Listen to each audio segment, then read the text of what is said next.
So why do most businesses fail at AI? I'm just, talking about general businesses who have this intention of implementing AI into their operations, minimize their tasks or to minimize their workload and stuff, and they often fail into it. Like they are just not able to get the best ROI out of it or get the best results out of it. That too, after buying AI tools or AI SaaS, AI softwares that you see on the internet that you might think that are very useful for your business, but oftentimes either they're just not that effective to minimize your operations, minimize your workload, and save you a lot of time. They're just not that effective for that, or you just don't learn for a long time how to use them properly. Okay, so what I'm going to discuss for this video is basically this topic about why do most businesses fail at AI? What are the mistakes they make while trying to implement AI for their business or use AI, leverage AI? That just results in them not being able to get any good results, any even decent results. So the first topic we have here is tool hoarding. What does that mean? In the name of using AI, just collecting AI tools like game cards. In the topic that I said, that even if they buy AI tools or they buy these AI software that you see on the internet. So let's say you just run a consulting firm and on LinkedIn, you just see a few people post about this AI tool, this AI SaaS, which just prepares personalized slides for you, which just prepares proposals for you. Now, the thing is that, first of all, there's just a lot of fake marketing out there for these AI SaaS. So even if you see these posts like promoting these kind of AI tools, it's not always necessary. Like most of the times, it's not necessary that they are legit. Those posts or those claims or those reviews are legit.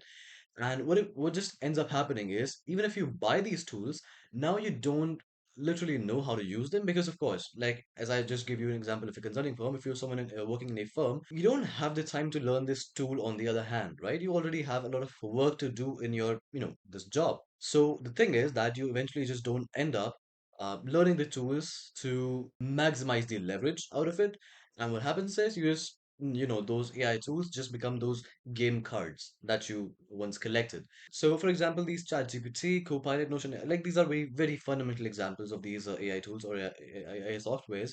But Copilot, Notion AI, a lot of these kind of AI tools or AI SaaS, if you understand it, are the ones that often get sold to you, but don't actually make up a good ROI for you. So this is just called subscribing to AI. Okay, what are we talking about here? Was the most effective thing to leverage AI into your business is implementing it into your operating system. Let's say there's a task, you can just give it to AI by yourself. Like you have to manually give it to AI to do it, and then it just gives you this first draft result, and then you have to refine it by your own understanding. But like this is called subscribing to AI, or but what we want here is implementing AI. Implementing AI as in AI just automatically does whatever work it is assigned to do. You don't every time just have to manually give it or assign it a task that you want to do. It just does it by itself. Now, this isn't what we call an AI strategy. This is just a productivity illusion.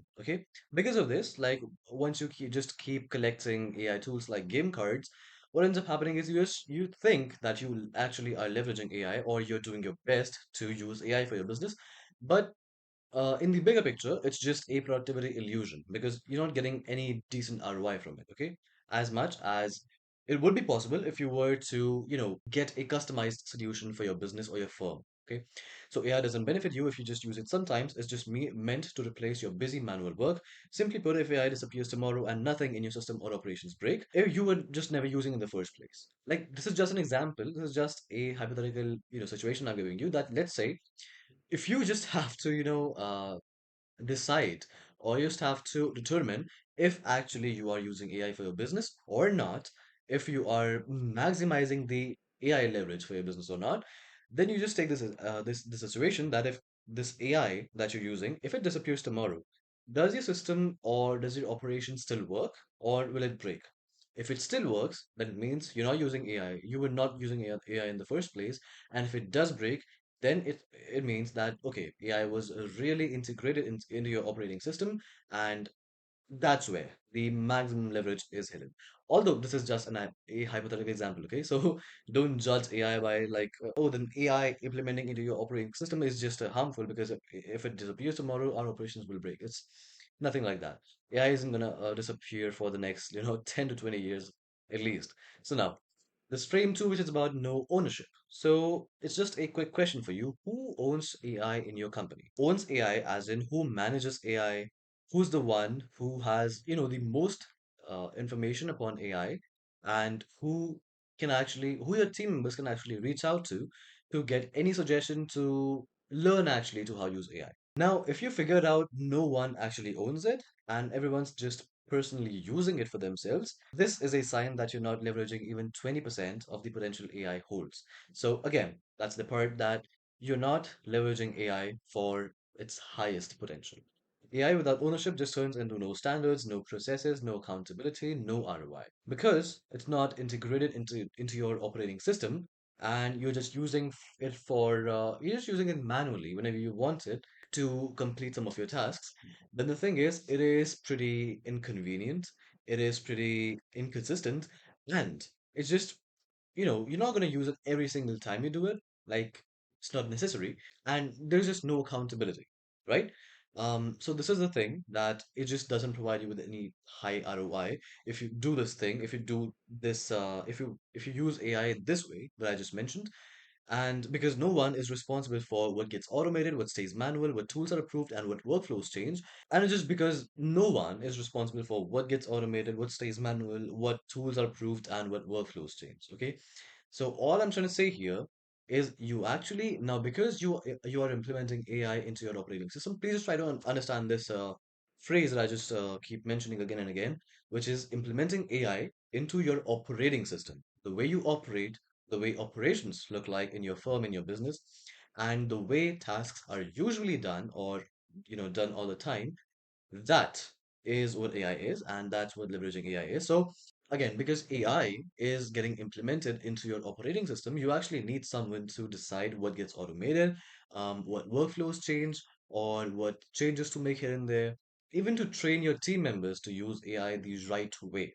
Okay, once you operate AI into your operating system, you still need someone in your business or your firm to teach your team members or to guide them upon how to use AI very efficiently. Now, the frame three or this third topic is they never replace the work. Businesses often buy AI like people buy a gym membership expecting results very soon or from day one. That isn't how it works. The thing is that because AI is just getting inside your operating system, it's just gonna change the way your operations look like. It's just gonna reduce some of the workload, reduce some of the tasks you had previously given to your team members, and often the results are not visible from day one. So they often expect the usual ones: instant productivity, zero learning curve, no process changes, same workflows, just faster.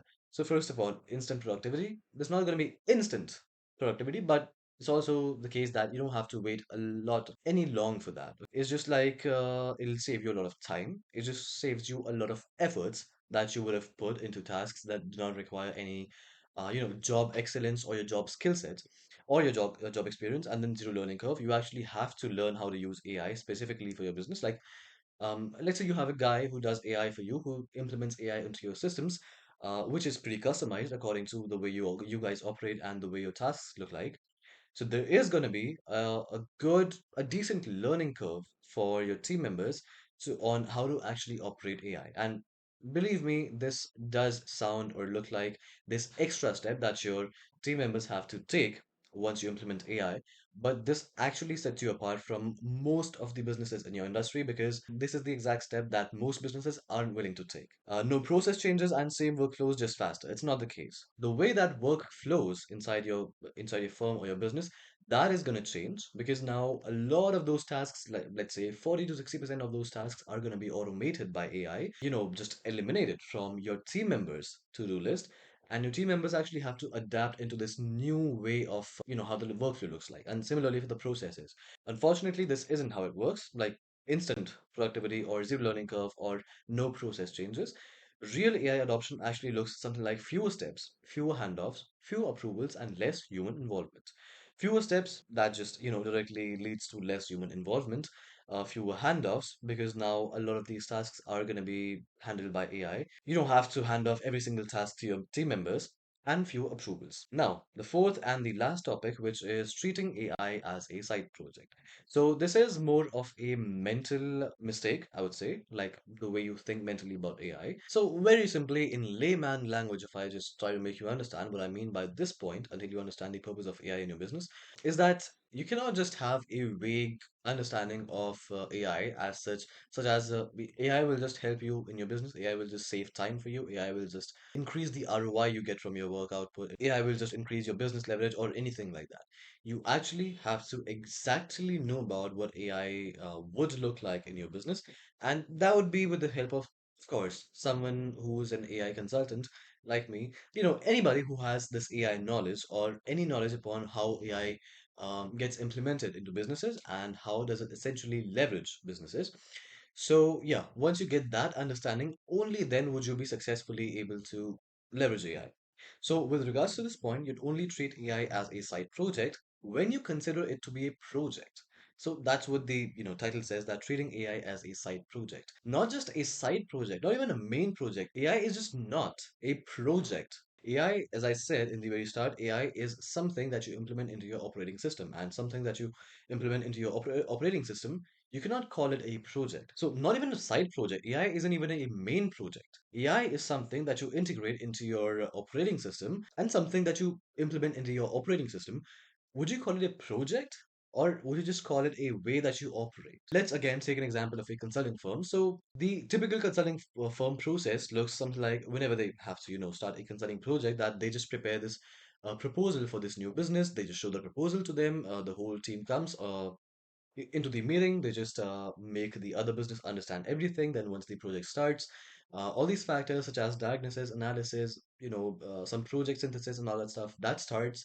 Then the consultants actually begin to craft or think of personalized solutions to this problem, or how can this be solved, or how can they help this other business achieve whatever goal they want. And once this is done, then the actual consulting takes place. The meetings are done and all that stuff. These tasks or whatever operations I just mentioned, would you ever call it a project? No, they are operations, and they are the way you operate. This is what AI is. AI is not a project, it's just a topping on the way you operate. So instead, using AI for your business is an operating system decision or change. The business actually using and benefiting Businesses actually using and benefiting from AI didn't buy better tools, they didn't hire prompt engineers, they didn't run more AI workshops for their team members. They just redesigned how work flows. Again, this AI topic. In very simple words, they didn't run AI alongside their business. AI went into their business. So that's the whole video was about. And this is like more of a mindset shift, more of a let's say mental guidance upon how to look up to AI, what to actually expect from AI, how AI is actually implemented, used, leveraged for any general business. And yeah, that's what the whole video was about. So I really hope you liked it. I really hope I was articulate throughout the video and I conveyed my points really good. Now, if you're a business owner who's looking forward to implement these kind of, AI solutions, or who wants to integrate AI into their operating system, and essentially just leverage AI and maximize your ROI with the help of AI, then you can just go to this video's description. I've just given a link where we can just book a quick call together. We can discuss ideas like a casual call, okay? Nothing like that typical meeting or a sales call. We can just book a casual conversation together. I can just take a general view of what your business looks like, and I can discuss and we can just discuss and discover ideas how AI can come into your business, what operations can change, where can you maximize leverage, where can you minimize workload, and where can you maximize output again, and anything like this. Okay. So yeah, this was what it was all about. Again, I just hope you liked the video. I'll just see you in the next one, and that's it for today. Okay, bye bye.